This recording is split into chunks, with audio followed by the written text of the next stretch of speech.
and welcome back to my channel and the fourth episode of my Jesus story. So last week we didn't have anything because I was just going through the most in terms of like school.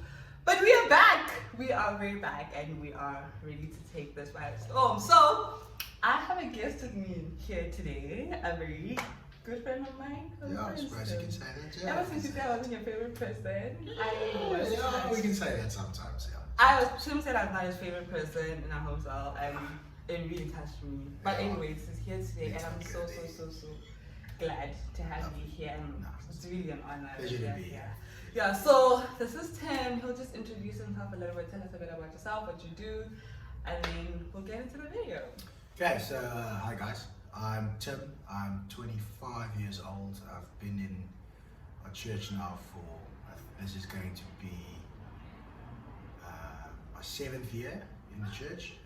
Yeah, and what I do is I'm actually a self-employed business owner, and what my company does is we organize and facilitate school camps, and what we specialize in leadership development and team building amongst the youth, high school students, primary school students. So yeah, that's pretty much what the long and the short of who I am.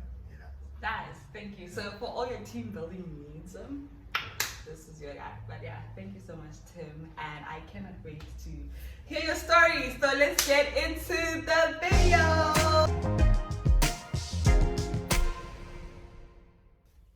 Okay, so Tim, tell us a little bit about, I don't know, your background, where you grew up, how you grew up, the kind of environment growing up. Did you grow up in a Christian home? Like, what was just a little bit about Tim as a little boy and growing up? How was that? Oh, look, growing up was fine. It was very chilled. I was the youngest of 3 brothers. Also the youngest as a twin. So, oh, you are a twin. Yeah, so it was always entertainment. A lot of people say like your cousin is your first best friend or something like that. But for me, I literally had my brothers. So sure. as long as there was a ball involved, we were fine. Our mom could just leave us. And yeah, I think we were very chilled. We got a bit rough with each other every now and then, but that's just boys being boys. We went to an all-boys school. We played rugby, all kinds of sports. We were very into sport. Not much academics, but sport was always a big dominant one. And again, our mom was very chilled with us. She was a hardworking single parent, so she obviously. Like, I never had like what I would call the normal childhood of having your parents come and watch you play sport or stuff like that, which was fine with me, because for me that was normal. And yeah, I think that going up into high school and all of that stuff, meeting new people, meeting new friends and stuff like that was always important. And we've always been social. I think we've always been great people to just chuck into the middle of nowhere, and you'll come out with 1 or 2 friends. And yeah, I think that applies to all 3 of us. Once the talking starts, it never stops. And yeah, it's been a blessing and a curse. But yeah, it's been great. I often joke about my childhood and say I spent when a lot of kids ask you, how was high school as a twin and stuff like that. I say it was great. I spent 7 years being asked which brother I am, and it doesn't help that our oldest brother also resembles us a little bit. So actually we had a biology teacher called both of us his name for the whole year. Really? Just because it was probably the easiest thing for him. Okay. So yeah, it was great, and we wouldn't have it any other way. I think a lot of people ask if you could go back and change it, would you? I say no. Part of it's made me the person that sits here today. Yeah. So I think it's great. It was for me, my childhood was normal, but for others it wouldn't be seen that way. Yeah, that's true. I think it sounds like you had a great childhood. I think also growing up not having that like normal family structure can be tricky, because I grew up in kind of like the same environment, and it did make me the person that I am today. Back then it looked normal, but now looking back, I was like, that wasn't okay. But I am here today. So was God like a factor growing up? Like, what is that? Yeah, he was. I mean, we prayed before every meal. It was the normal Christian things for us. Okay. Go to church on a Sunday. We'd go to Sunday school. You live, especially back when I was still in.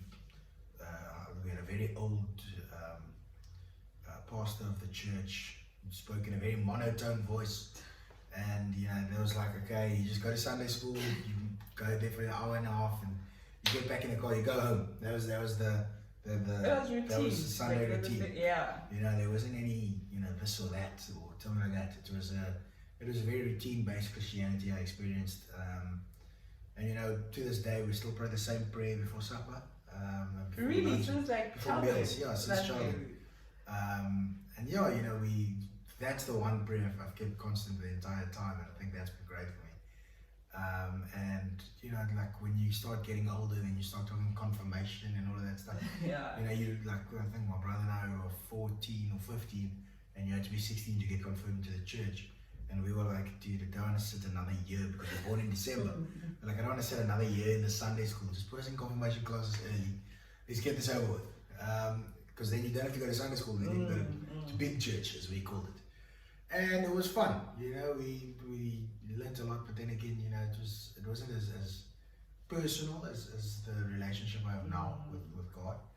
I just felt like I was checking boxes to go along. Yeah. And yeah, I think that's... Wait, you got confirmed? Yeah, I was confirmed. Oh, that's crazy.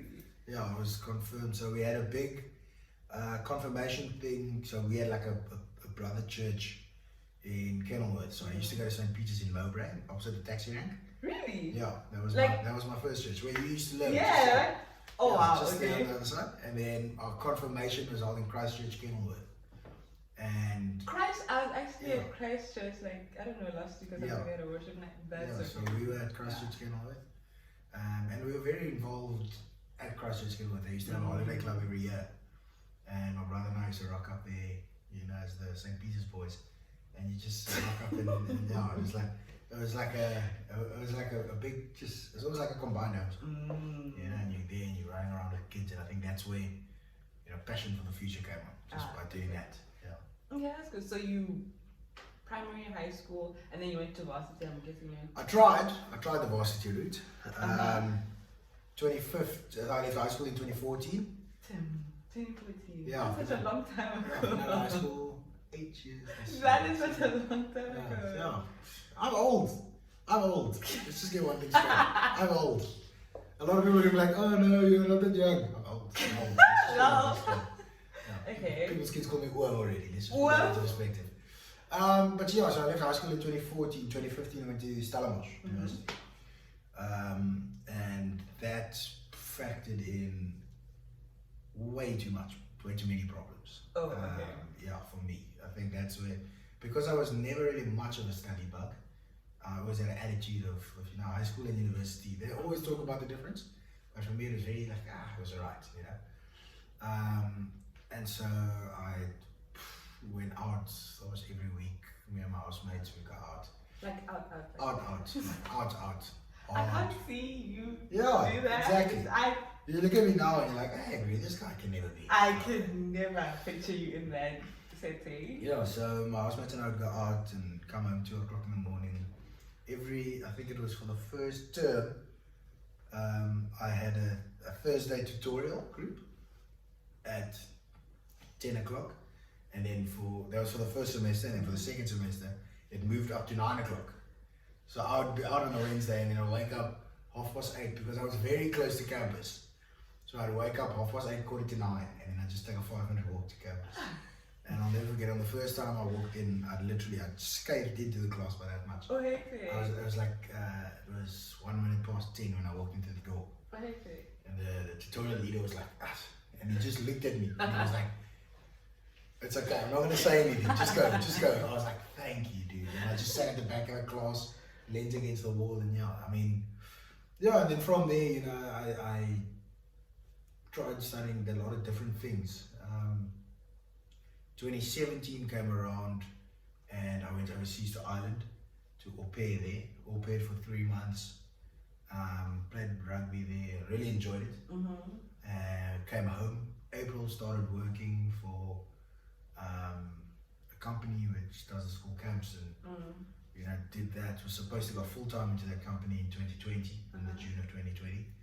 COVID hit in March, and a year later, that year, get a phone call, listen dude, we sold the company. So I was like, flip, man. I was supposed to go full time for this company, everything. You know, it was just a matter of sit tight.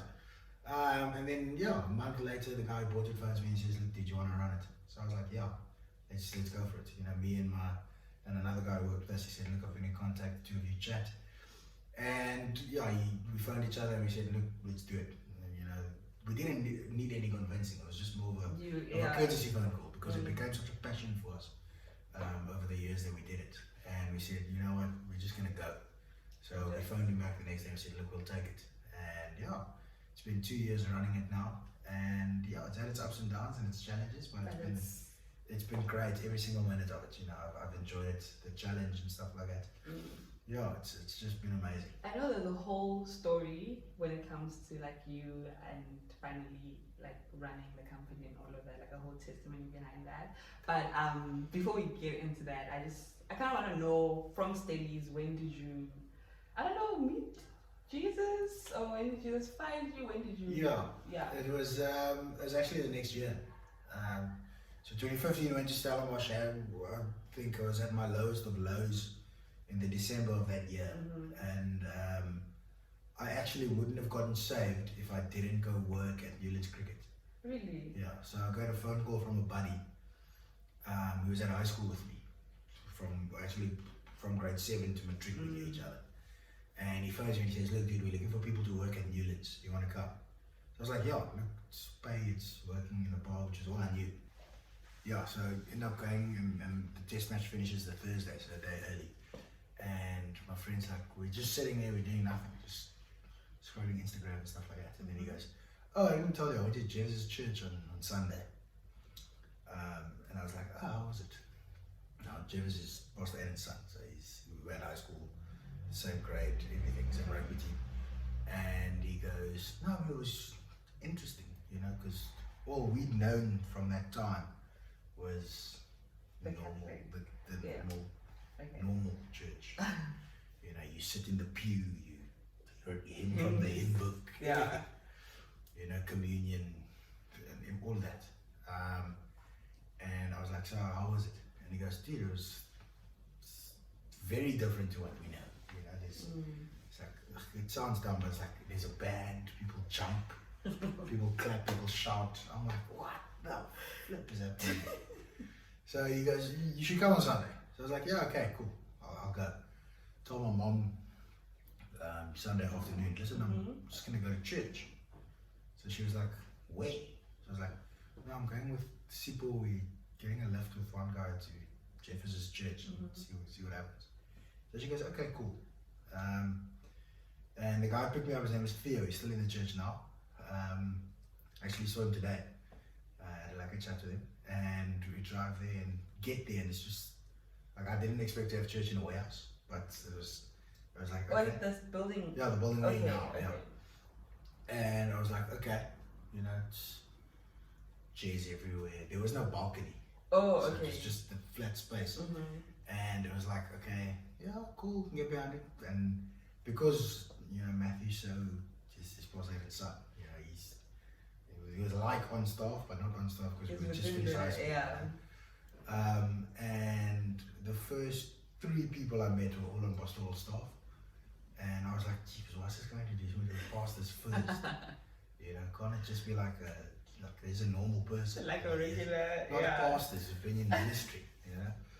And that's only when I found out after I met Pastor Wayne, is when he introduced me and he said, "Oh, this is the Tim you go on about, you know, one of the twins." And I was like, I would imagine so. You know, I don't think he knows any other Tims in his life, especially back then. So I was like, "Yeah." So he was like, "Yeah," and he goes, "Oh," and it was my brother that actually asked him. He said, "Look,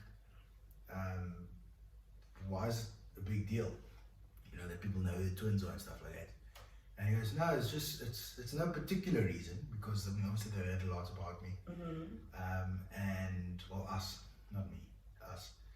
And Pastor Wayne actually told me that Matthew used to keep us on a prayer list since grade 8, since we first met him. Yeah. So grade 8 was 2010. Yeah, 2010. So from 2010 to 2016 to the 17th. Well, I was the 17th of January, 2016. I've been on a prayer list every Wednesday night.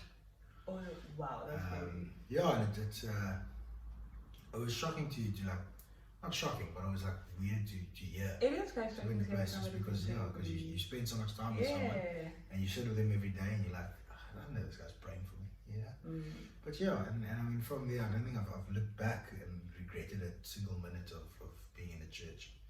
It's a lot of people have an issue with the time consumption that church life takes from you. But I mean, it's just, I mean, it does take a lot, don't get me wrong. I mean, I think if I use 7 days a week, I'm at the church probably four out of 3 or 4 days of the week. Yeah. And I think for me, it's just, I mean, it is what it is. It's a commitment you make, especially when you start serving in the church. It's commitment, and commitment always comes with a test. That's and I think, and I think that's also something that business has taught me also. You've made a commitment. Now here comes months and months of tests. So you're not always riding a high wave.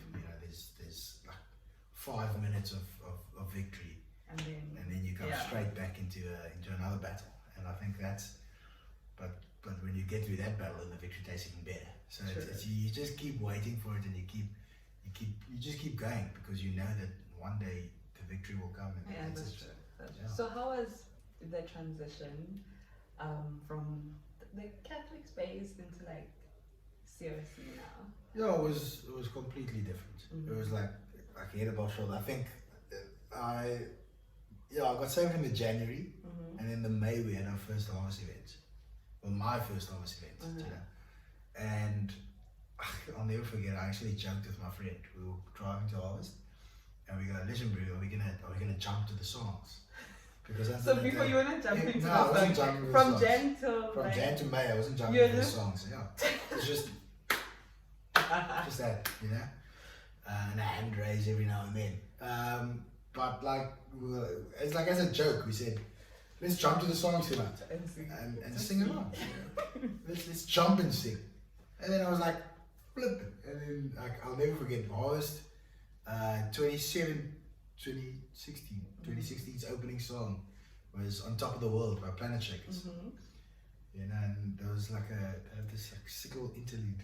And then we were like, It was like, I was like, what the flip is happening? And you were jumping. Yeah, I was jumping. And then from then it's just been always jumping, clapping, just being. And you never stopped jumping. Never stopped. I never stopped. I jump a little bit less these days. Getting old. Because you're, As I like to say, But just the hand movements these days. I think that's the best part. Just the hand movements. Okay. No, that's really great. So now you're in CRC. You're serving kids' church and in the band.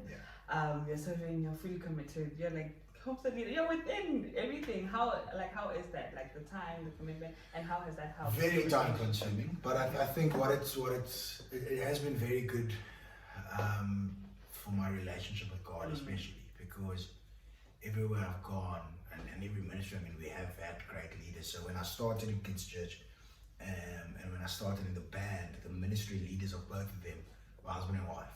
Oh wow! Yeah, so they had a part of both parts of my life, and they've always encouraged me to keep pursuing, because you can't serve with an empty cup, you can't pour out. And it overflowed into my home cell life, especially when you came in, because you have Bible knowledge for days, and I have to somehow look like I have a bit more than that.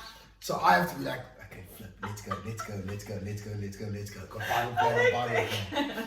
Because I don't want to look like, as a leader, Niti knows more than me. And I don't want to be like, Niti knows more than me. And they're like, why are you in leadership? And it's been a constant battle.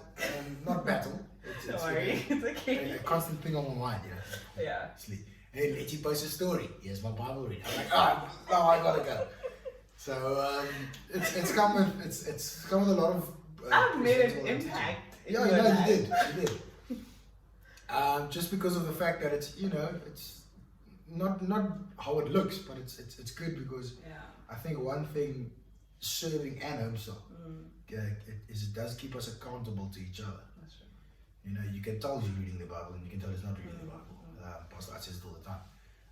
And Pastor Heyyyy from Kimberley always says you can tell who knows how to pray and who's just praying. True. You know, he shared a bit. One day in lockdown we had this prayer night, and he says you don't pray from here, you pray from here.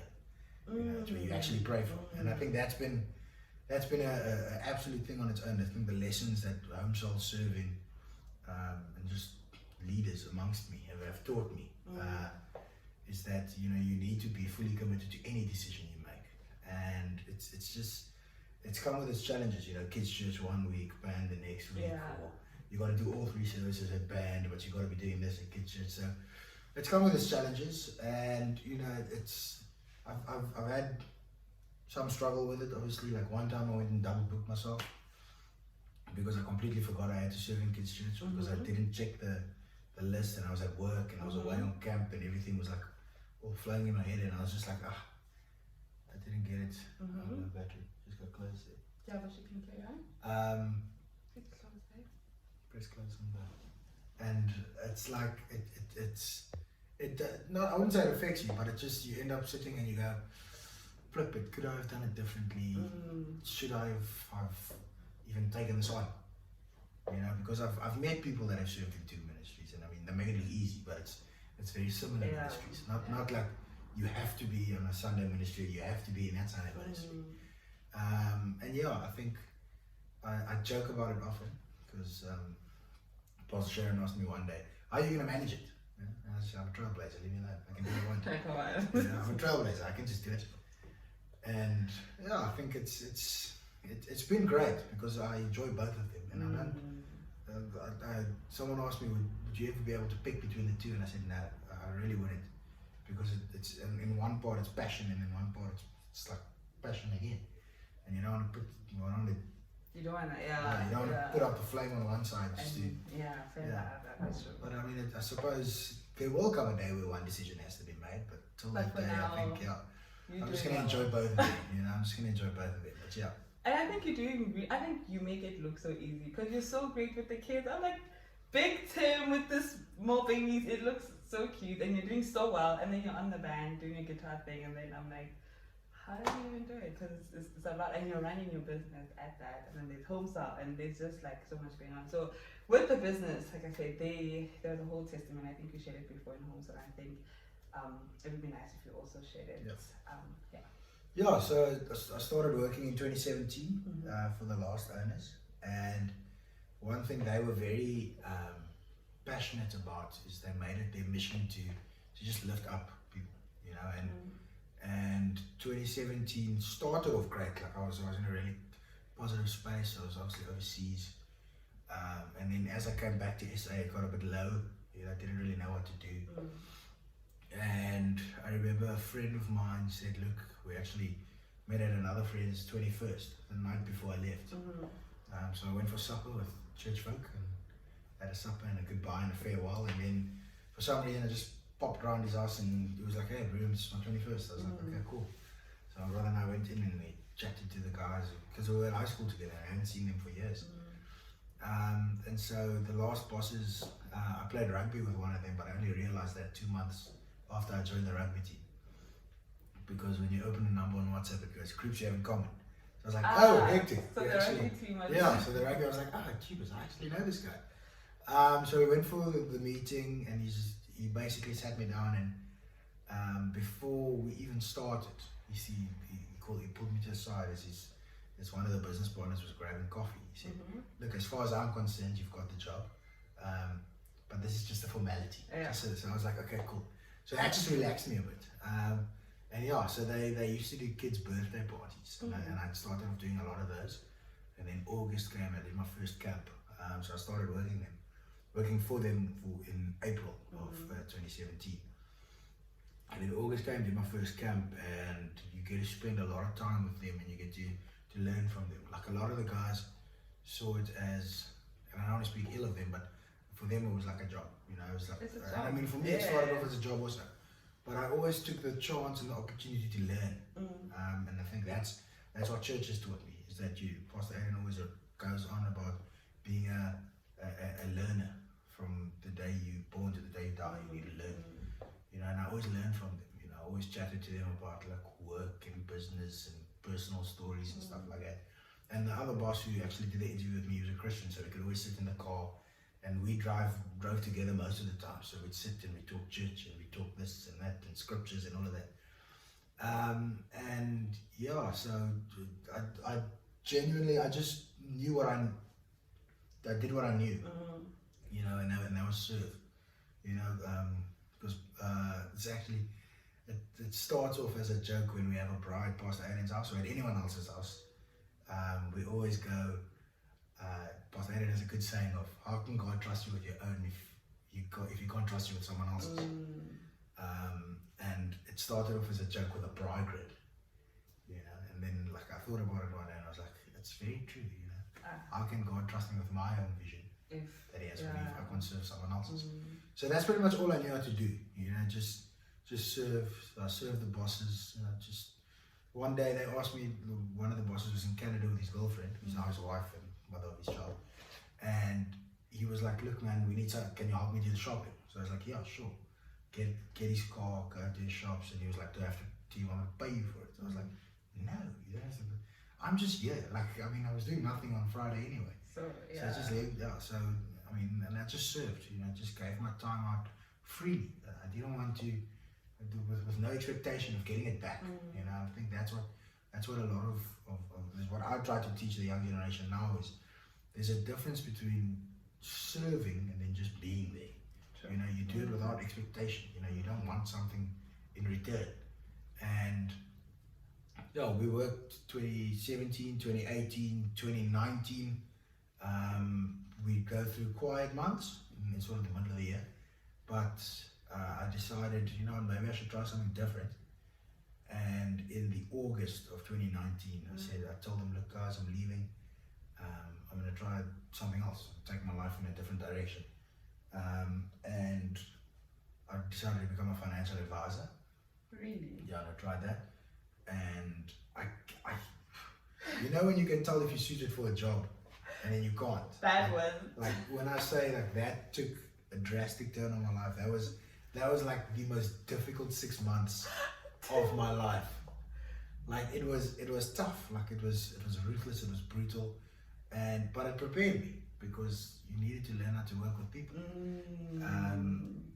And I think that 6 months probably taught me a lot about myself, which I know now, owning a business. And so in 2020, I remember the office was closed from the 12th of December because we closed on my birthday. Actually, no, the 13th of December, because it was Friday, to I think it was the 12th of Jan.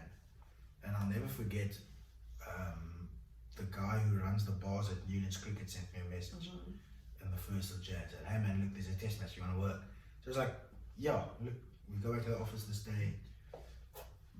And so we were sitting there at Newlands, we're chatting, we're talking to the boys, and I just felt in my spirit, God's like, dude, don't go back. Don't go back. Don't go back to the office. Financial advisor. Yeah, he said, don't go back. And I was already like, what you mean, because like the people closest to me could see the change in me, but I couldn't. So my circle knew what was wrong with me, but I was just stuck in the, you need to do this, you need to do this, trying to make something of myself, but they could see how burnt out I was. And like my brother told me, I think it was on the 3rd day of the test match, he said, this is the happiest I've seen you since August last year, since you decided to leave. And I was just working at the cricket, just to be with people again. It's the happiest I've seen you. So then I was already like, flip. And I sat in the guy's office and pulled my phone out, and I just, the next day, typed out my resignation on my phone. And they were literally at Covent Grove opposite, which is next to Newlands. I was like, if I wanted to resign, I could have just walked over and be like, hey, I'm not going back. But I decided to do it professionally, and typed out my resignation letter.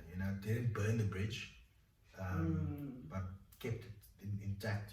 Just respectfully said, look, I'm not going to come back. It's a lot more than I anticipated. And then from there I was just like, okay, that as the resignation email sent, I opened WhatsApp and I said, hey man, when's the next camp? To the boss. I said, when's the next camp? He was like, what do you mean? Don't you go back to the office? I said, no, I just resigned. So he was like, great, I'll see you on Sunday afternoon. I'll pick you up, we're going. And literally, got there, packed my bags, and we left on Sunday camp. And 2020, you know, we were excited because in 2019, I went to the one boss's wedding, and you know, I knew he was going to leave to Canada with his wife, and you know, he was looking forward to it. And then COVID hit us, and I was supposed to go full time in June, and I was like, okay, you know, March, we'll just wait till June. I mean, how long can it be? You know, how long can lockdown possibly be? It's just 2-3 months. Yeah, I actually joke about. I look back on it and I thought I was a bit of an idiot. I was one of those people that actually thought lockdown was just going to be 14 days. The first 14 days. I thought lockdown was going to be that first 14 days, and then we're back. I was like, let's see how 14 days. What could possibly go wrong? And you then, know? And then it was like 2 years later. You're like, oh my god, it was a lot more than 14 days. Yeah. Yeah, and so I was supposed to go full time for the business in July when the last boss left. And then 2020 in September, I'll never forget, I was sitting at home and the boss phoned me and he goes, look man, I know you've been waiting and you've been sitting down. I was like, dude, this is the good news, we're waiting for it, you know, this is it. He goes, look man, I've sold. And I was just like, oh, my heart was crushed. Because there was something I was so passionate about. And then, you know, when the door gets closed, it's rough because you really expect it to stay open forever. And so I was like, oh flip, so what do we do now? And he goes, look, I'll keep you in mind if anything pops up. And I was like, okay, then who bought it? And he mentioned it was the farm owner who bought it. So I was like, okay. So I phoned him and I said, look dude, what do you plan on doing with it? And he was like, I'm not too sure yet, but I mean, there's a few people who I have in mind to run it. So what he actually did was he phoned the last boss and he asked him, hey man, I don't want to run it, but do you know anyone who can? And my name popped up and my now business partner's name popped up also. So he phoned us both and he said, look guys, here's the situation, and he laid it all out. And he said, do you guys want it? And I was like, okay, give us a week to decide, we'll phone you. And we phoned each other and he was like, why'd you tell him to give us a week? I was like, no, I just wanted to make sure that you were on board. He was like, oh no, I thought you were going to say whether you're not on board. So I was like, okay. So I was like, okay, cool. And we both confirmed it and we basically phoned him the next day. And then boom, November came, we signed it over. And from November to now, we still had it. And we told each other, I think we went for a coffee in the middle of November. We met at a restaurant. And we both decided, and we said, look, there's no way we get through this, we get rich quick. There's no way. Because the last bosses had built it for 10 years. They weren't rich, you know. But, They were still there. And we were like, there's no way we get through this quickly. And we were like, okay, cool. We'll take our time. We'll wait and we'll just hold on. And for the next, I think it was 6 to 8 months, we took no salary, which is for us was fine. But as a guy who tries to explain that to someone who you need to pay, or you know, like I had rent to pay and stuff like that, it's difficult because you're like, okay, you're a business owner, but your business has no money, and you're just like, oh flip, man, it's tough, it's challenging. But I'll never forget, I was actually at a band practice, just serving, you know, and to this day, it happened to me last year, and it happened to me. It's always around the 15th of November. I just get emotional that day because that was actually the time, because I was at a band practice and was praying in pre-prayer before we started playing, and I felt like emotional that whole day, like just like not like a cry emotional, but just like something's wrong, you know, something's trying to shift you. And went to band practice and I just knew I had to pray about something. So I go to the music director and I'm like, listen, do I have to play for pre-pre? Or can I just walk around and pray? I just feel like I need to pray. So he goes, no, it's fine, go pray, And I walked down the steps of the stage, turned to the left and walked to the stairs to go to the balcony.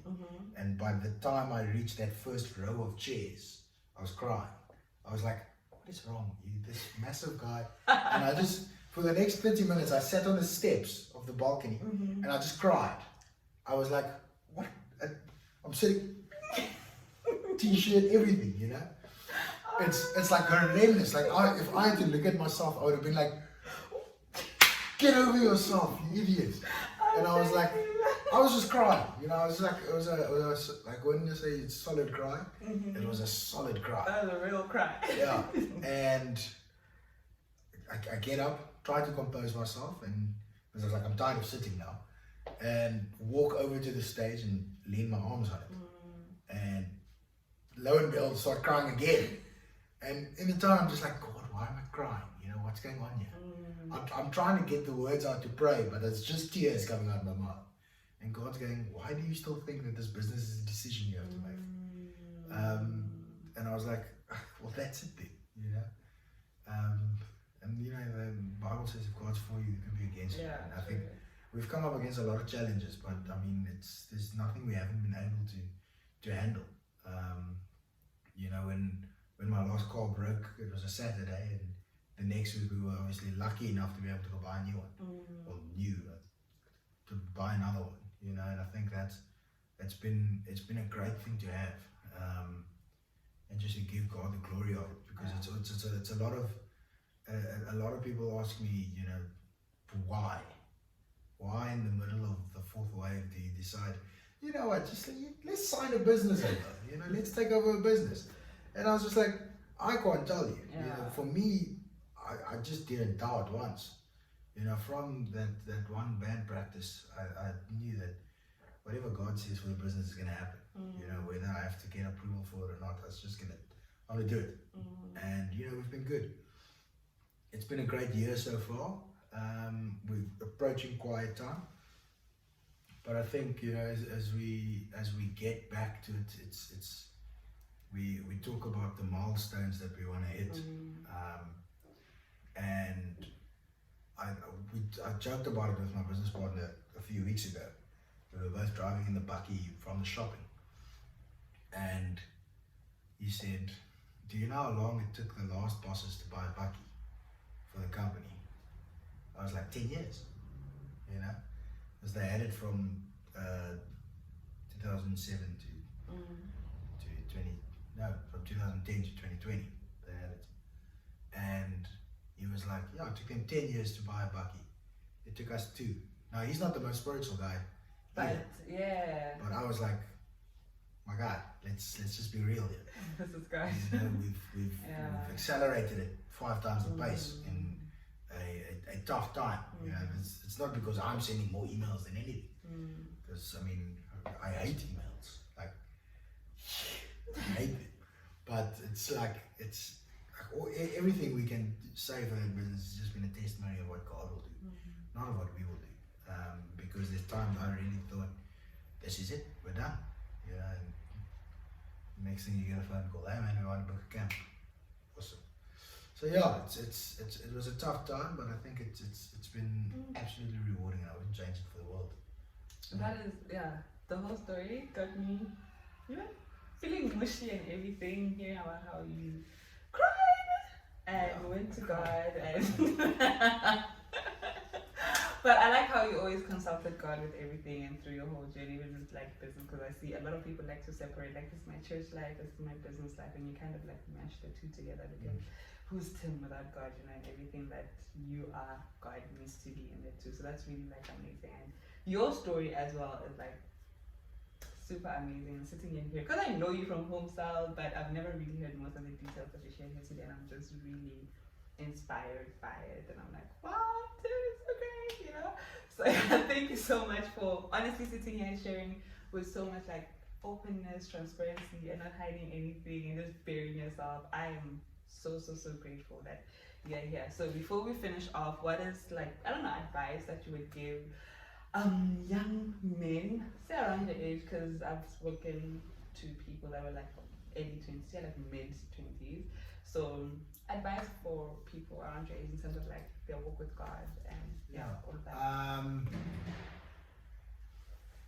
The first bit of advice I actually heard from my pastor. He said a lot of people want to be successful, a lot of people want success, but they don't want to work hard. And for most of 9 times out of 10, hard work comes dressed up in overalls. So if you want to be successful, if you want to make something truly of yourself, it's going to take hard work, and nothing's just going to fall into your lap. That would be one piece of advice. The next one I would say is a completely random side topic. A guy at church bought one of Pastor Aiden's God's Financial Secrets, and he came up to me today and he asked me to sign it. Write a little. I was like, what the flip is happening right now? Like someone just asked me to sign a book. So I read it, and it's something that I saw, and it's been popping up a lot. And it's a little nugget that I saved and can apply. Is that the man who falls in love with the journey will always be more successful than the man who falls in love with the destination. Because when you're working to get to one place, that's when it's like, okay, if you don't reach that place, then you feel as if you failed.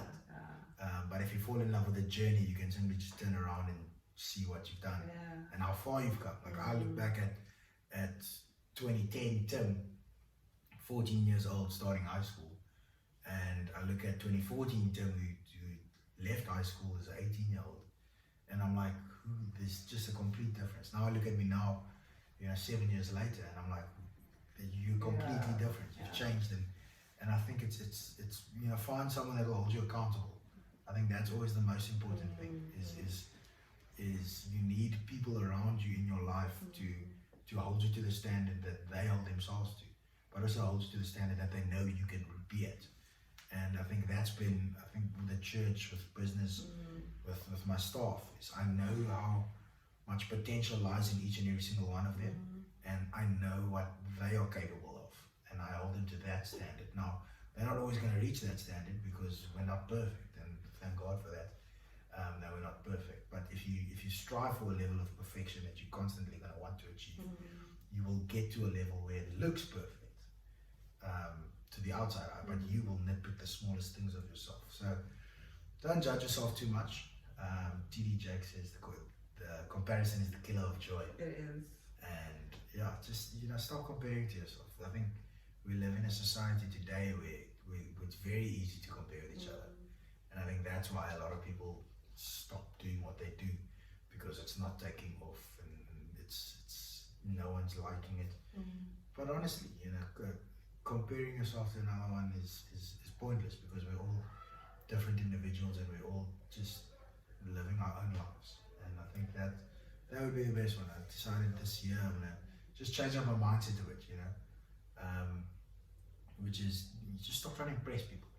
People will love you regardless of who you are, what you do, what you look like. So just stop trying to impress them. And I mean, it's been going great. I'm not going to complain about it. If people fall out, they fall out. I care about people enough to I'll care. And there's a difference between care and love, but I'll care for everyone. So I think that would be the biggest one. Just stop comparing yourself and just see, when you stop comparing yourself, and see how much happier your life gets, because that's when you truly start celebrating the smallest of things, and I think that's the best part of it. That's so great. I hope you're all advised and you feel, you've taken that with you and you're gonna apply it, because you've been applying it and it looks like it's working for you. So thank you so much, Tim, again, genuinely. Thank you so much for being here and for honoring us with your presence and being part of this video. Guys, thank you so much for watching up until this point. Thank you for listening, and thank you for supporting my Jesus story. So please like, comment, subscribe, tell your mom and their mom and their mom and their mom and their mom that this side we are making Jesus known one story at a time. So thank you so much, guys, and see you in the next video.